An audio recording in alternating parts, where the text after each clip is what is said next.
මෙතෙක් නැසූ කතාවක් කියන්නම් කියලා කියනවා. තථාගතයන් වහන්සේ මෙසේ දේශනා කරනවා.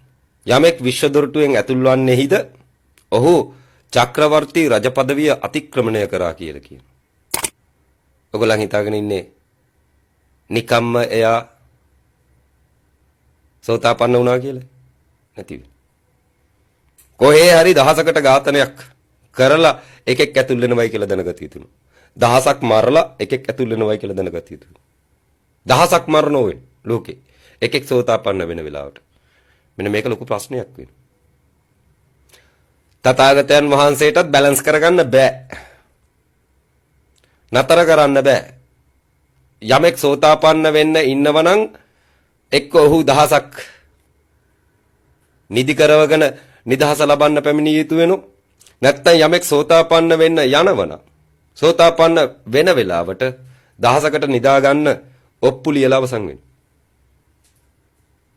ඒකයි තථාගතවරු කියන්නේ නිවනට සැපත් වෙන්නේ මහ පොළොවේ නියපිටක් වූ ප්‍රමාණයක් කියලා.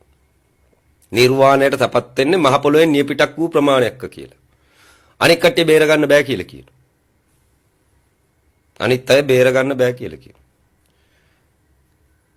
එක්කෙනෙක් සෝතාපන්න වෙනවා නම් ඔහු චක්‍රවර්ති රජ පදවිය අතික්‍රමණය කරනවා කියලා කියනවා.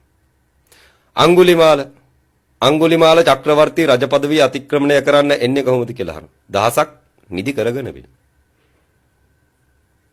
දහසක් ගගේ බෙල්ල කපාගෙන වෙන.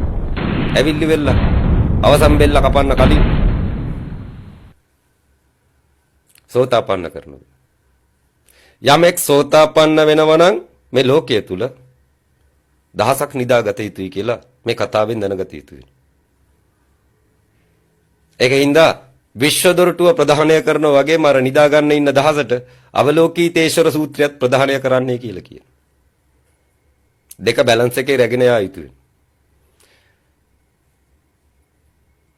නිදහස ලැබපු දහසක් එකතු වුණොත්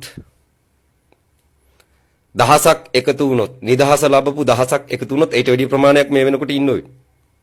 180න් සෝතාපන්න වෙච්ච අය දහසකට වැඩි ප්‍රමාණයක් ඉන්නෝයි. එක්කෙනෙකුට 1000 ගානේ බිලි පූජාවල් ලෝකෙ තුල තියෙනවයි කියලා දැනගත යුතුයි. එක්කෙනෙකුට 1000 ගානේ. දහසක් නිදාගත්තයින් පස්සේ නිදහසක් ලබන සෝතාපට්ටිය චක්‍රවර්ති රජ පදවිය අතික්‍රමණය කරනවාය කියලා එදා තථාගතයන් වහන්සේ දේශනා කරේ මේක වෙන. ඒකින්ද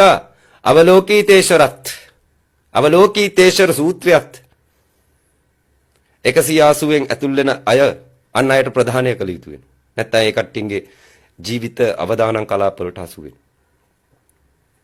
මෙතෙක් නොකියූ ධර්මයක් වෙනවා.